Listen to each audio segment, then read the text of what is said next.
ये आकाशवाणी रायपुर है। प्रादेशिक समाचार बुलेटिन के साथ मैं विभाष कुमार झा।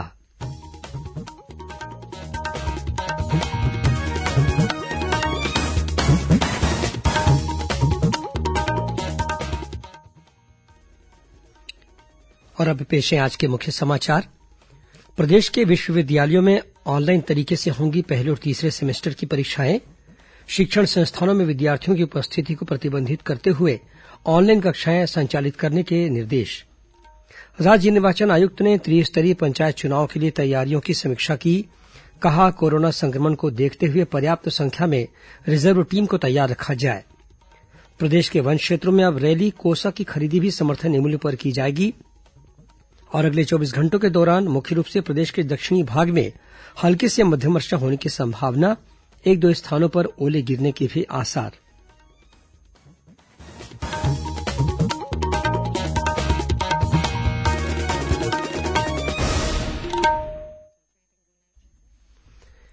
अब समाचार विस्तार से।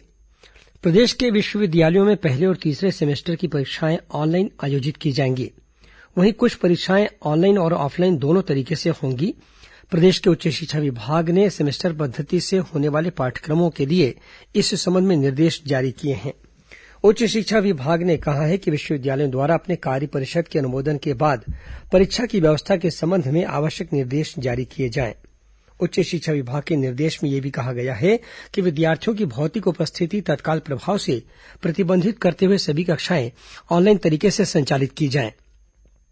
वहीं शैक्षणिक अशैक्षणिक अमले को 1/3 रोस्टर पद्धति से उपस्थित रहने का निर्देश जारी किया जाए। रोस्टर ड्यूटी वाले दिनों पर शैक्षणिक अमले द्वारा शिक्षण कार्य महाविद्यालय से और बाकी दिनों में अपने निवास से ही ऑनलाइन अध्यापन का कार्य निर्धारित समय सारणी के अनुसार किया जाए। महाविद्यालय के गैर शैक्षणिक कार्य रोस्टर ड्यूटी के अनुसार उपस्थित कर्मचारियों द्वारा महाविद्यालय में उपस्थित होकर किया जाएगा, लेकिन बाकी सभी कर्मचारी घर से ही कार्य करते हुए फोन या ईमेल के जरिए कार्यालय के कामकाज में सहयोग करेंगे। निर्देश में कहा गया है कि किसी भी स्थिति में सक्षम अधिकारी की अनुमति से अवकाश स्वीकृत कराए बिना मुख्यालय छोड़ना प्रतिबंधित रहेगा। प्रदेश में आगामी 20 जनवरी को होने वाले त्रिस्तरीय पंचायत चुनाव के लिए राज्य निर्वाचन आयोग द्वारा सभी तैयारियों को अंतिम रूप दिया जा रहा है। इस संबंध में राज्य निर्वाचन आयुक्त ठाकुर रामसिंह ने आज प्रेक्षकों और उप जिला निर्वाचन अधिकारियों की बैठक लेकर चुनाव संबंधी तैयारियों की समीक्षा की। वीडियो कॉन्फ्रेंसिंग के जरिए हुई इस बैठक में राज्य निर्वाचन आयुक्त ने कहा कि कोरोना महामारी के इस समय में चुनाव कराना चुनौतीपूर्ण कार्य है। उन्होंने कहा कि किसी भी विषम स्थिति से निपटने के लिए पर्याप्त संख्या में रिजर्व टीम को तैयार रखा जाए। यदि मतदान दल में शामिल किसी व्यक्ति को सर्दी, खांसी या बुखार जैसे लक्षण दिखाई दें तो उस सदस्य को तत्काल राहत देकर अन्य व्यक्ति को ड्यूटी पर तैनात किया जाएगा। उन्होंने कहा कि मतदान दल में शामिल सभी लोगों को वैक्सीन की दोनों डोज लगवाना अनिवार्य है। यदि इनमें बूस्टर डोज के पात्र कर्मी हों तो वे बूस्टर डोज भी लगवा लें। राज्य निर्वाचन आयुक्त ने कहा कि ग्रामीण क्षेत्रों में मतदाताओं को जागरूक करने के लिए जागो वोटर अभियान का अधिक से अधिक प्रचार किया जाए। उन्होंने मतदान केंद्रों में 2 गज की दूरी के साथ ही मास्क लगाने की अनिवार्यता और सैनिटाइजर की व्यवस्था सुनिश्चित करने को भी कहा। उन्होंने कहा कि किसी भी तरह से मतदान केंद्र के आसपास भीड़ एकत्रित होने को प्रतिबंधित किया जाए। प्रदेश में इन दिनों कोरोना संक्रमण के मामले लगातार बढ़ रहे हैं। वहीं प्रदेश में संक्रमण की दर भी बढ़कर 9.25% हो गई है। कल प्रदेश में कोरोना संक्रमण के करीब 5,500 नए मामले सामने आए। इनमें रायपुर जिले में सबसे अधिक करीब 1,800 मरीज मिले हैं। वर्तमान में लगभग 27,500 मरीजों का इलाज प्रदेश के विभिन्न अस्पतालों या होम आइसोलेशन में चल रहा है। कल कोरोना संक्रमण से 4 मरीजों की मृत्यु हुई। उधर दुर्ग जिले में भी कोरोना मरीजों की संख्या लगातार बढ़ रही है। कल जिले में कोरोना संक्रमण के 800 नए मामले सामने आए।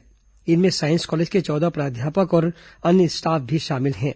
वहीं केंद्रीय औद्योगिक सुरक्षा बल सीआईएसएफ के 11 जवान भी संक्रमित हो गए हैं। इनके अलावा 5 नर्सिंग छात्राएं भी संक्रमित पाई गई हैं। इस बीच रायपुर में जिला कलेक्टर ने नए दिशा निर्देश जारी करते हुए कहा है कि अब सभी शासकीय और अर्धशासकीय कार्यालयों में तृतीय और चतुर्थ श्रेणी के 1/3 कर्मचारियों को ही बुलाया जाएगा और रोस्टर बनाते हुए इनकी ड्यूटी लगाई जाएगी। ये नियम चिकित्सा सेवाएं, स्वच्छता और बिजली आपूर्ति, कानून व्यवस्था और अग्निशमन सेवाओं से जुड़े विभागों पर लागू नहीं होगा।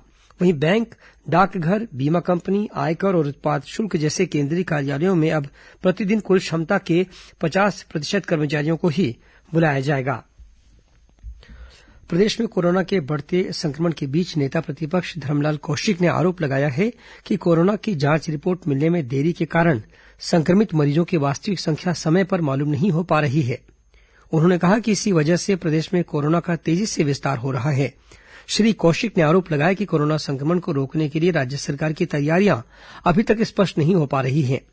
नेता प्रतिपक्ष ने कहा कि अभी भी प्रदेश में करीब 10,000 कोविड जांच के सैंपल लैब में रखे हुए हैं, जिनकी जांच समय पर नहीं होने से कोविड संक्रमण का अंदेशा भी लगातार बढ़ता ही जा रहा है और परिस्थितियां भयावह होती जा रही हैं।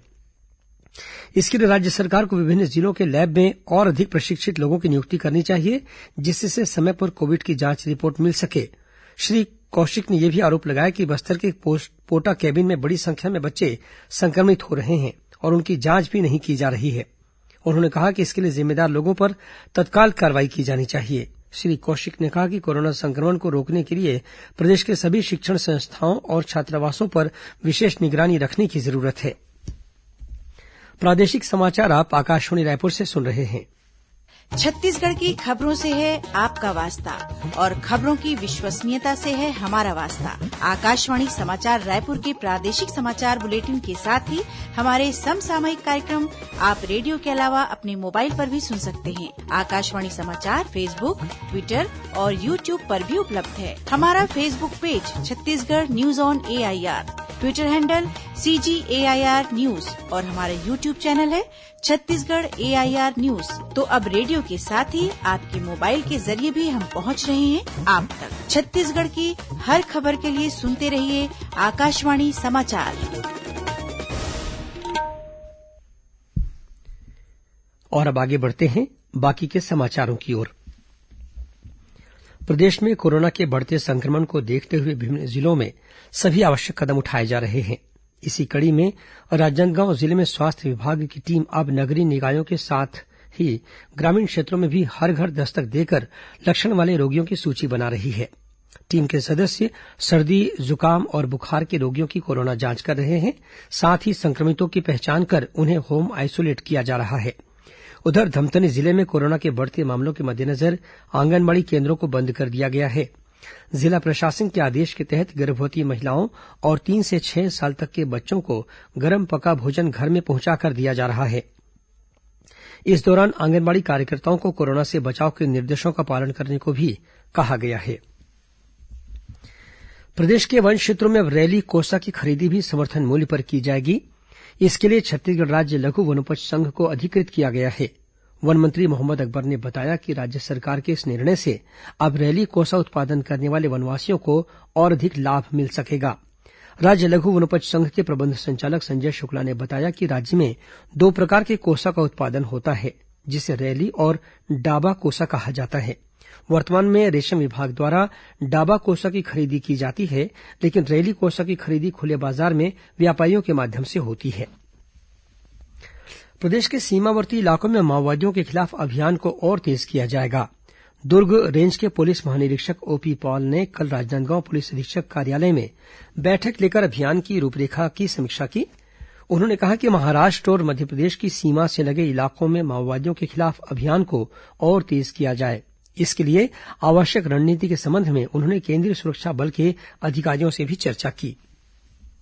बिलासपुर जिले के मस्तूरी के कांग्रेस नेता के घर आज सुबह करीब 11 बजे नकाबपोश डकैतों ने परिवार के सदस्यों को बंधक बनाकर गहने और नकदी लूट लिए।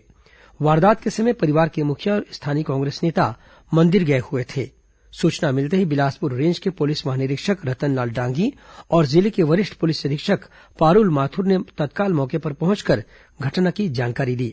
पुलिस द्वारा मामला दर्ज कर आरोपियों की तलाश की जा रही है। राष्ट्रीय युवा दिवस के अवसर पर कल प्रादेशिक लोक संपर्क कार्यालय और पत्र सूचना कार्यालय द्वारा एक वेबिनार का आयोजन किया जाएगा। इसमें शहीद महेन्द्र कर्मा विश्वविद्यालय बस्तर में NSS के समन्वयक डॉक्टर DL पटेल और जगदलपुर स्थित नेहरू युवा केंद्र की जिला युवा अधिकारी अंजलि कुमारी को मुख्य वक्ता के रूप में आमंत्रित किया गया है। ये दोनों वक्ता सक्षम युवा, सशक्त युवा विषय पर अपने विचार व्यक्त करेंगे। और अब पेश है मौसम का हाल। कर्नाटक से लेकर ओडिशा के ऊपर बनी द्रोणिका के प्रभाव से प्रदेश के कुछ स्थानों पर अगले 24 घंटों के दौरान गरज चमक के साथ हल्की से मध्यम वर्षा होने की संभावना है। वहीं एक दो स्थानों पर ओले गिरने के भी आसार हैं। मौसम विभाग के अनुसार बंगाल की खाड़ी से नम हवाएं आ रही हैं। इसके प्रभाव से प्रदेश में कुछ स्थानों पर हल्की वर्षा होने या गरज चमक के साथ बौछारें पड़ सकती हैं। वर्षा का क्षेत्र मुख्य रूप से दक्षिण छत्तीसगढ़ रहने की संभावना है। प्रदेश के उत्तरी भाग में अधिकतम तापमान में वृद्धि होने और न्यूनतम तापमान में गिरावट का दौर शुरू होने के भी आसार हैं। इस बीच प्रदेश के विभिन्न स्थानों पर हुई बेमौसम बारिश के कारण फसलों को हुए नुकसान का आकलन प्रशासन द्वारा किया जा रहा है। इसी कड़ी में जांजगीर चांपा जिले में वर्षा से प्रभावित बीमाधारी किसानों की सहायता के लिए टोल फ्री नंबर जारी किया गया है। जिले में पदस्थ उद्यानिकी विभाग की सहायक संचालक रंजना माखीजन ने बताया कि उद्यानिकी फसलों को हुए नुकसान के एवज में बीमाधारी किसानों को त्वरित सहायता उपलब्ध कराने के प्रयास किए जा रहे हैं। कुछ खबरें संक्षेप में सुन लीजिए। राज्यपाल अनुसुईया उइके और मुख्यमंत्री भूपेश बघेल ने प्रदेशवासियों को मकर संक्रांति और पोंगल पर्व की बधाई और शुभकामनाएं दी हैं। उन्होंने इस अवसर पर सभी लोगों की सुख समृद्धि की कामना की है। मुख्यमंत्री ने प्रदेशवासियों को आज मनाए जा रहे लोहड़ी पर्व की भी बधाई दी है। रायपुर स्थित पंडित जवाहरलाल नेहरू स्मृति चिकित्सा महाविद्यालय में संचालित वायरोलॉजी लैब में medical lab technologist, data entry operator और लैब अटेंडेंट की सीधी भर्ती के लिए 20 जनवरी तक आवेदन आमंत्रित किए गए हैं। कवर्धा में कोरोना के बढ़ते संक्रमण को देखते हुए कलेक्टर रमेश कुमार शर्मा ने हर सोमवार को होने वाले जनदर्शन को स्थगित कर दिया है और कवर्धा स्थित जिला रोजगार और स्वरोजगार मार्गदर्शन केंद्र में 18 जनवरी को सुबह 11 बजे से दोपहर 3 बजे तक प्लेसमेंट कैंप का आयोजन किया जाएगा। अंत में मुख्य समाचार एक बार फिर। प्रदेश के विश्वविद्यालयों में ऑनलाइन तरीके से होंगी पहले और तीसरे सेमेस्टर की परीक्षाएं। शिक्षण संस्थानों में विद्यार्थियों की उपस्थिति को प्रतिबंधित करते हुए ऑनलाइन कक्षाएं संचालित करने के निर्देश। राज्य निर्वाचन आयुक्त ने त्रिस्तरीय पंचायत चुनाव के लिए तैयारियों की समीक्षा की। कहा, कोरोना संक्रमण को देखते हुए पर्याप्त संख्या में रिजर्व टीम को तैयार रखा जाए। प्रदेश के वन क्षेत्रों में अब रैली कोसा की खरीदी भी समर्थन मूल्य पर की जाएगी और अगले 24 घंटों के दौरान मुख्य रूप से प्रदेश के दक्षिणी भाग में हल्की से मध्यम वर्षा होने की संभावना। एक दो स्थानों पर ओले गिरने के भी आसार। इसी के साथ प्रादेशिक समाचार बुलेटिन समाप्त हुआ। नमस्कार।